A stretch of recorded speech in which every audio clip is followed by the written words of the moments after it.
Mexina nyonso yawe. Bonsoir, bonjour de partout où vous allez. Topesi nzambe merci pour le moment merveilleux à Pesibiso.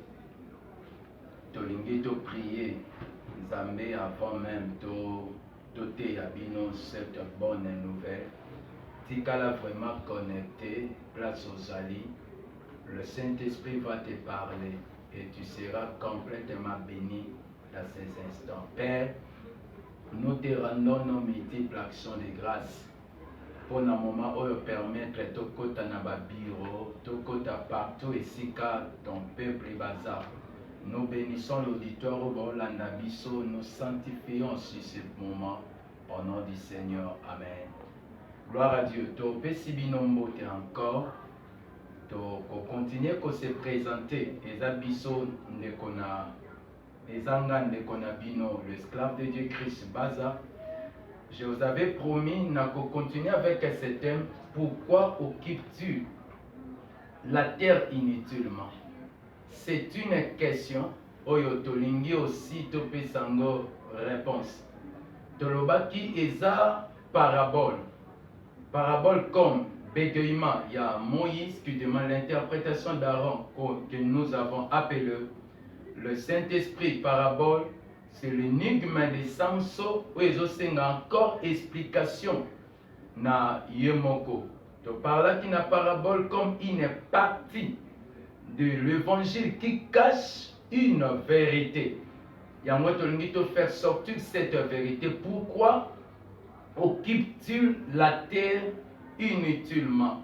Tobetaki lisolo ya un homme oyo azalaki na vigne na ye, mais atiaki aussi un vigneron pour na agardango. Toexplikaki na première exhortation ba vigneron baza image ya nini to ya nani. Topesaki exemple ya yemoko Christ comme le véritable Adam oyo azo veiller aussi na vino tozobenga église. Deuxième définition, tolobaki aussi ba vigneron, Isa Ephésiens 4, image des 5 grâces ministérielles où bazo travailler na elanga. Car nous croyons l'église c'est tout un champ où tolonaka quand nous prêchons et nous cultivons pour na batuba manifester aussi la vie de Dieu. Tu sais ma soeur, mon frère ici Koza, na lingine biso oza na droit ya ko produire na vie na yo. Okoki kotika lesi koza pamba te. Le souci de Dieu, le souci ya mukolo vie na yo, azana posa au produit, au manifester ba fruit. Azana posa ozala iti partout oyo koki kozala. Si tu lis Jean 15, 1 à 6, alobi tout sarment oyo ezo s'attacher et pananga, il faut apporter ba fruit. Soko za mwana nzambe, peu n'importe le désert de ta vie, tu ne manqueras jamais le pain. Tu ne manqueras jamais les poissons.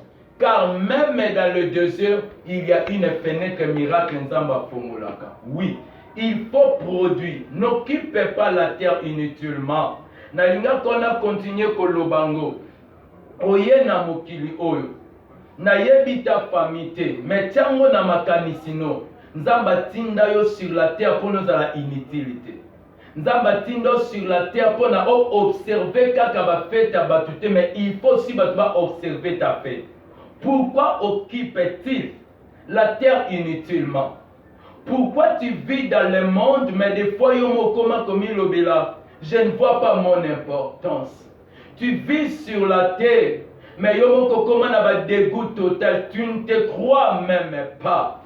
Aujourd'hui, je te donne la pensée de Dieu. Motatinda yo sur la terre, adana posa okoma iti. Okoma utile pour na yomoko, okoma aussi utile pour les autres. C'est ça la dimension que Dieu nous attend. Parce que tu interprétais qui nous était et zalakape et lilingi ya mutu. Alobi nazan zeta mubesu bino bozan zeta kukauka. C'est que nous comprenons la vie de l'homme sur la terre. il faut manifester, il faut vibrer, il faut manifester la vie. Et si ka oza ato kolobate, mais il faut batuba comme un niveau kolobate nzamba osalile. Et si ka oza ato kolobate ke nzamba pambol na nzamba visite nga lipambola nzamba tabalobite monana. C'est ça la pensée. Pourquoi occupe-tu la terre inutilement? Nabanda kobeta lisolo d'un bébé qui a bougé le monde. Jamais ce bébé. Abotami nanda kwa bibouele. Mais Bible le dit, et si qu'un roi Hérode Azalaki troublé. Je parle à un chrétien. Ta présence est sur la terre, il faut être troublé même il va roi. Ta présence est sur la terre, il faut être troublé même il va prince. Hérode Azalaki na trône troublé à cause de la présence de Jésus sur la terre. Quand il y a sur la terre le Seigneur que tu pries, un bébé, il a bougé le monde. Sa naissance. Et ça là, Hérode a la troublé. Et tu es un disciple de Dieu. La Bible me dit, un disciple accompli sera comme son maître. Toi qui suis Jésus. Et si quand Osana Mabelo Fandakana quartier, est-ce que tu es en train de bouger aussi votre quartier? Quelqu'un me dit comment bouger. Tu sais, ta façon de prier, ta façon de servir Dieu, ça peut bouger le quartier. Alléluia. Ta façon de gagner les âmes. Ta façon de prier, ta façon de servir Dieu, ça peut bouger le monde. C'est ça la dimension que le Seigneur nous attend. La dimension de manifester la fruit. La dimension que la satoya sur la terre, pas mater, mais toya pour bouger le monde. Avec le Saint-Esprit, écoute-moi. Yo zolo ba ke batonyo so ba bongeza po na banganga. Yo zolo ba batonyo so ba bonga ba simbikisi. Mais moi je te rappelle, Nzamba pambola Isaac. Nzamba pambola Abraham, Nzamba pambola Moshe, Nzamba pambola église primitive. Bible le dit dans cette église, il n'y avait pas de pauvres.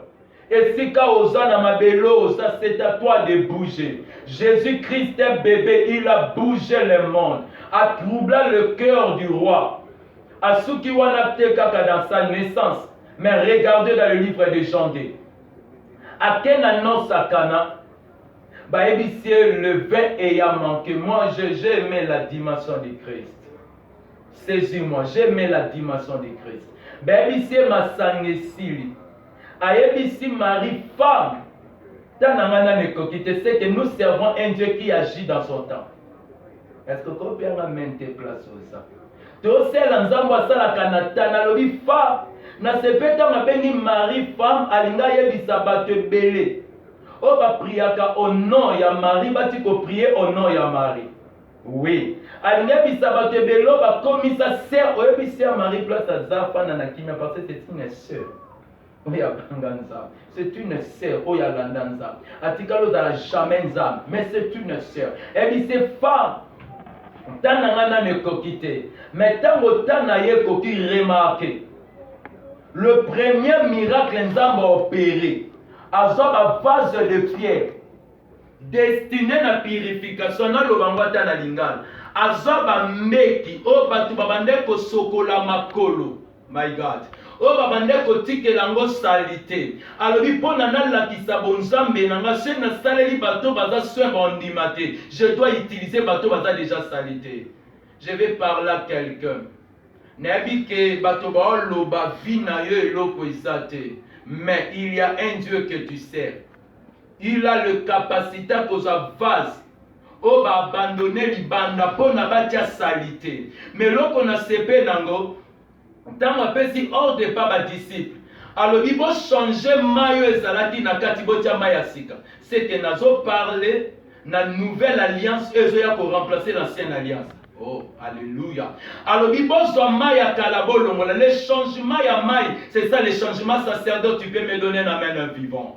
Le changement maï, oyebo na sepela nanzamba tika forme libanga. Mais alongola c'est ma oezalaki nakat. Je parle à quelqu'un.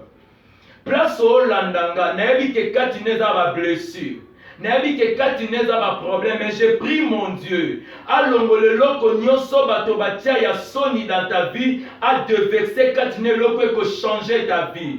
Mokolo wana na kati ya non sakana bato bamelaki vin ya sukali, mais bayebaki esika eutelaki te, eutelaki na bambeki ya sali te. Nalingi nayebisa mutu moko aza pe mbeki oyo aza na malade, oyo aza na makasi ta kotelema mama na ngai, na kati no nzamba de verser quelque chose eloko moko ya sika ebima. Bible elobi badisciple tango bamoni miracle bandimeli nzambe. Jean 11 elobi le Seigneur il a manifesté sa puissance. Eza na bato bayeba kokendaka église, mais tu dois manifester la puissance de Dieu dans ta vie pour na bandima. Eza na bato bayebi kosambelaka, maintenant prier nzambe na mokolo ozolandanga onction moko e affecté ta vie kuke limo na mokongo. Onction moko e affecté ta vie, problème oza nango mbongo esila, onction ya nzambe e affecté ta vie. Moi je suis en train de croire il y a un Dieu capable de manifester sa gloire dans ta génération, même dans ta vie. Bible lobi ba yekoli bandimi na prier nzambe moment ekoki bato bayeba kokenda prier andeo yo kende prière bandima na grâce à nzambe, andeo ya makambo nzambe akosala na vie na yo bandima que réellement tu as un Dieu. Je bénis ta vie. Nzambe a arrosé yo, nzambe a pambola yo na lobie loko moko salita kati sebimi, même pendant que je te parle eloko nzamba tie kati neza liwate, c'est la vie. Eloko nzamba tie kati neza sécheresse, c'est la bénédiction. Et il est écrit en réalité dans l'homme ce n'est que l'esprit. Reçois l'esprit capable de changer, de booster ta vie. Que mon Dieu te bénisse. Je chite ici. Nzamba pambola yo. Na peso merci yo landi biso. Merci beaucoup. Nabande Konyanso baza derrière caméra. Roda, merci, que Dieu te bénisse. Françoise, merci, que Dieu vous bénisse. Batonyanso balandi biso de part et d'autre, merci. Na Pepe, merci. Na auditoire. Mokami David, merci. Pour notre sœur Chris, merci aussi. Pour Yanasi, que mon Dieu vous bénisse. Les Élis, je vous aime beaucoup. Ndeko yomoni kenga baboenga bangate en réalité même yeso tanga komba Marie, mais komba batumsu peut-être atanga te. Nzamba pambolo, je vous aime beaucoup dans mon cœur. Soyez bénis. Bye bye. Mexina nyonso yawe